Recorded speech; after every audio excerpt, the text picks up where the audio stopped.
Hello, my friends, hello, and welcome once again to stately Vaughn Manor. And today it's Epic Comic Book Wednesday. Yes, it's Epic Comic Book Wednesday once again. Every Wednesday I talk about comic books and graphic novels. And over on Steve Donoghue's channel, he'll talk about the same comic books or graphic novels or whatever the heck we're talking about. And today I've actually got a couple things to talk about today. A couple subjects for Epic Comic Book Wednesday. The first thing is a read-along. So Steve Donoghue and Matthew at Mayberry Book Club, on their channels, they every month they'll have a book that they read together for Mayberry's book club. And very often they'll read graphic novels. And so next month they're reading this graphic novel, Avengers Forever. And they invited me along with them to read this for a read-along for Avengers Forever. Now, Avengers Forever is a comic book story that came out as a limited series back in the late 90s. I think it was 98, 99, if I'm remembering right. It was a long time ago. And it's a 12-part story, I believe. And I read it 20 years ago. And at the time that I read it, I hadn't read a ton of Avengers back issues because at the time there wasn't much that was available cheaply. And at the time I didn't have a ton of dough, so I didn't know a lot of what was going on in this story because this story plays up heavily on Avengers history. So, like for example, it's a time travel kind of story. And the Avengers in this story are Avengers that are plucked from different periods of Avengers history.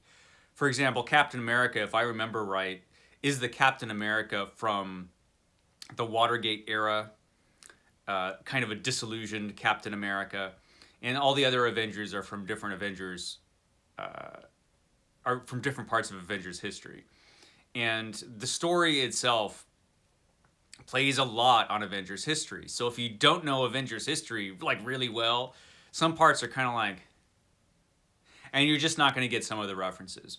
I remember it still being an excellent story though, despite that. I've read a lot of Avengers since that time. So I'm thinking my next reading of this will go a lot easier as far as that goes, but we'll see. I don't remember every single Avengers issue I've ever read the way Steve Donoghue does. So it'll be interesting to see how this goes. I'm glad they invited me along for this read-along. You could read along with us if you wish. It might be incomprehensible, but what the heck?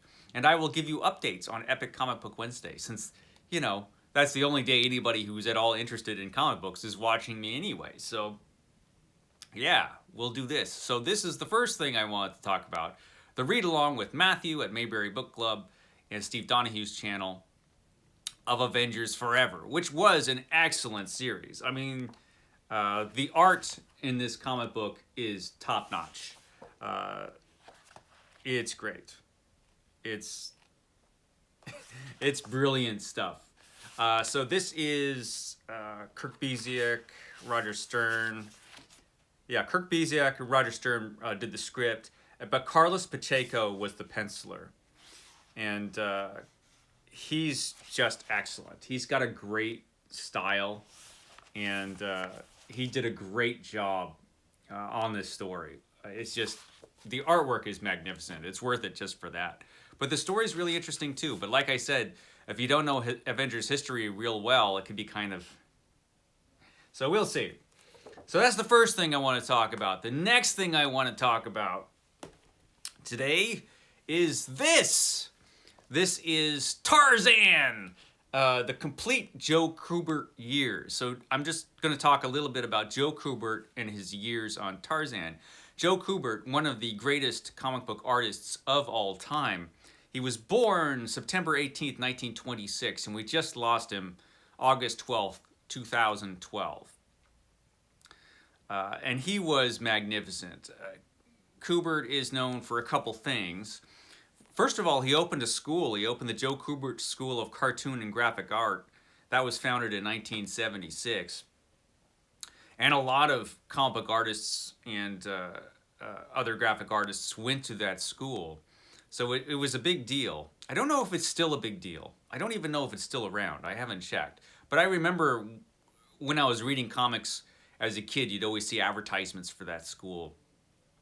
And apparently a lot of people went to it. And as an artist, Joe Kubert, who worked through the Silver Age, uh, up through the 80s and into the 90s, and probably even later than that,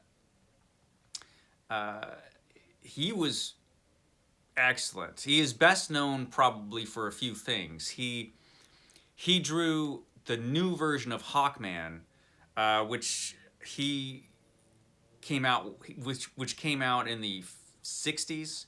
He created that with Gardner Fox. Hawkman, his version of Hawkman was fantastic. One of my favorite series of stories is his series of Hawkman adventures that he drew, which stupidly is not in print at this time.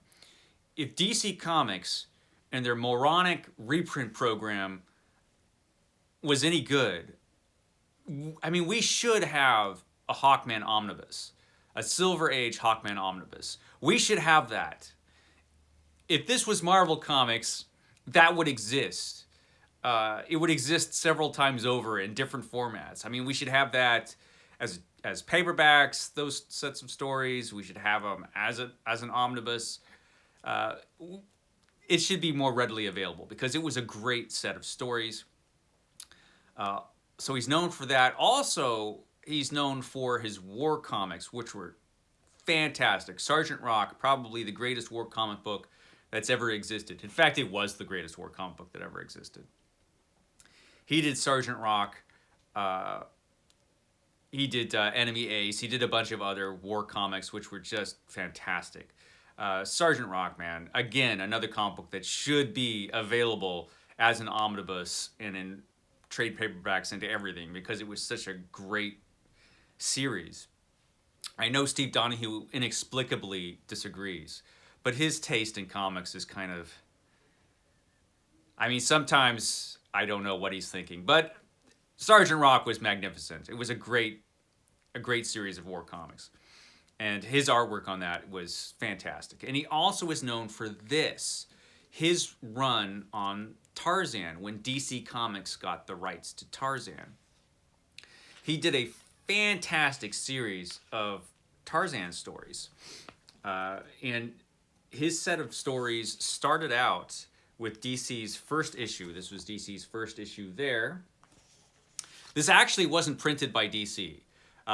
Dark Horse got the rights to Tarzan and printed this book.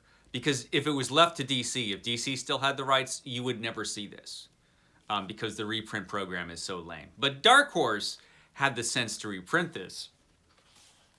And the series starts out with an adaptation of the original novel, Edgar Rice Burroughs' novel. And it's probably the best comic book version of that ever. His version of Tarzan was really great. It's probably the closest you will get in comic books to Edgar Rice Burroughs' novel as far as the character. DC Comics did an excellent job, and Joe Kubert did an excellent job of keeping this character faithful to the books, which didn't always happen. But we got an excellent comic book version of Tarzan. And in this run of stories, we have an adaptation of Tarzan of the Apes. We also have the return of Tarzan, which was fantastic. We've got some original stories in this series of comics. He also does an adaptation of the novel Tarzan and the Lion Man, which is interesting. That was a later Tarzan novel. But again, as I say, there's a bunch of original stories in here too, and those are faithful to the character as well. Joe Kubert really liked the Tarzan books from Edgar Rice Burroughs. He had a great respect for them. This is from The Return of Tarzan right here, this scene when Tarzan is temporarily living in civilization and gets into all kinds of trouble. Return of Tarzan was an excellent book. But anyway, yeah, he had a great respect for the Tarzan novels. And what he said, he has some introductions in this book. Originally, this series of stories from Dark Horse was reprinted in a series of hardcover books, and Joe Kubert did an introduction to each one of those hardcover books. And and this volume includes those introductions.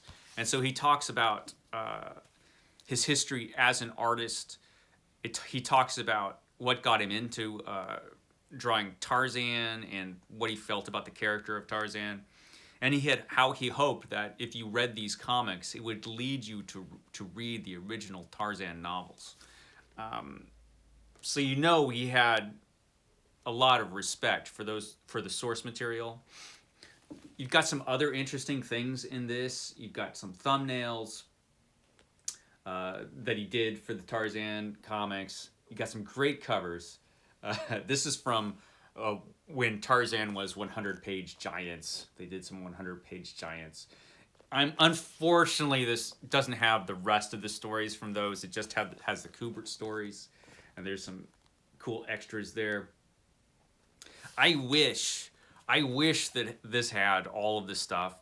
I don't know how long DC Comics did Tarzan comics after Kubert left the book. I'm not sure how long Tarzan went after that, or even if it did. I remember two things about when these comics were coming out, which was in the 70s. I remember Joe Kubert's Tarzan. And I remember when Marvel Comics got the rights after this to Tarzan. And that was a dynamite series as well, because it had Roy Thomas doing the scripts. If I'm remembering correctly, it's been a while since I've seen these. And Joe Buscema did the artwork, and Joe Buscema did a great Tarzan as well. I wish those would be reprinted, but so far as I'm aware, and I could be wrong, but I don't think those have been reprinted. Let me know if someone knows. But this book is fantastic. I think you can still get this book. I know you can still get this digitally if you read the digital comics. Then you can get this stuff pretty easily.